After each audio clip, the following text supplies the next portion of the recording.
Genèse chapitre 45, traduction Louis II. Joseph ne pouvait plus se contenir devant tous ceux qui l'entouraient.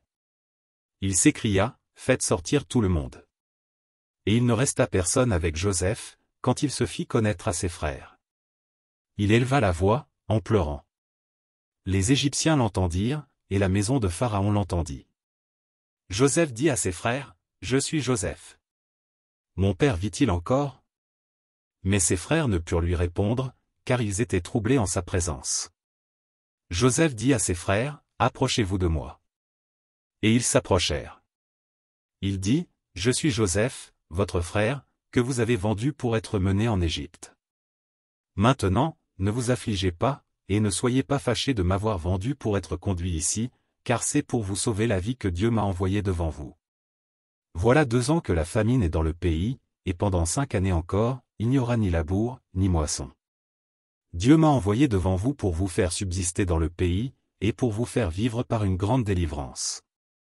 Ce n'est donc pas vous qui m'avez envoyé ici, mais c'est Dieu, il m'a établi père de Pharaon, maître de toute sa maison, et gouverneur de tout le pays d'Égypte.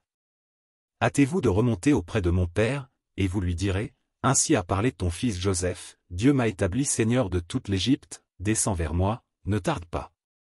Tu habiteras dans le pays de Goshen, et tu seras près de moi, toi, tes fils, et les fils de tes fils, tes brebis et tes bœufs, et tout ce qui est à toi. Là, je te nourrirai, car il y aura encore 5 années de famine, et ainsi tu ne périras point, toi, ta maison, et tout ce qui est à toi. Vous voyez de vos yeux, et mon frère Benjamin voit de ses yeux que c'est moi-même qui vous parle. Racontez à mon père toute ma gloire en Égypte, et tout ce que vous avez vu, et vous ferez descendre ici mon père au plus tôt. » Il se jeta au cou de Benjamin, son frère, et pleura, et Benjamin pleura sur son cou. Il embrassa aussi tous ses frères, en pleurant. Après quoi, ses frères s'entretinrent avec lui. Le bruit se répandit dans la maison de Pharaon que les frères de Joseph étaient arrivés, ce qui fut agréable à Pharaon et à ses serviteurs. Pharaon dit à Joseph, « Dis à tes frères, faites ceci. Chargez vos bêtes, et partez pour le pays de Canaan. Prenez votre père et vos familles, et venez auprès de moi.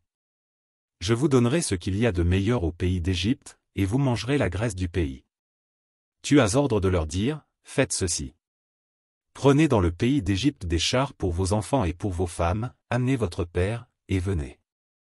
Ne regrettez point ce que vous laisserez, car ce qu'il y a de meilleur dans tout le pays d'Égypte sera pour vous. » Les fils d'Israël firent ainsi.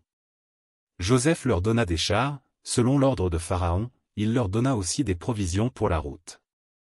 Il leur donna à tous des vêtements de rechange, et il donna à Benjamin 300 sicles d'argent et 5 vêtements de rechange.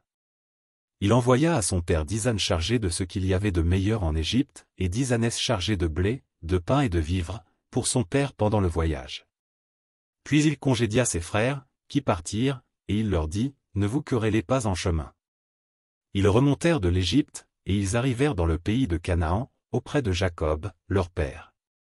Ils lui dirent, « Joseph vit encore, et même c'est lui qui gouverne tout le pays d'Égypte. » Mais le cœur de Jacob resta froid, parce qu'il ne les croyait pas. Ils lui rapportèrent toutes les paroles que Joseph leur avait dites. Il vit les chars que Joseph avait envoyés pour le transporter. C'est alors que l'esprit de Jacob, leur père, se ranima. Et Israël dit, « C'est assez. Joseph, mon fils, vit encore. J'irai, et je le verrai avant que je meure. »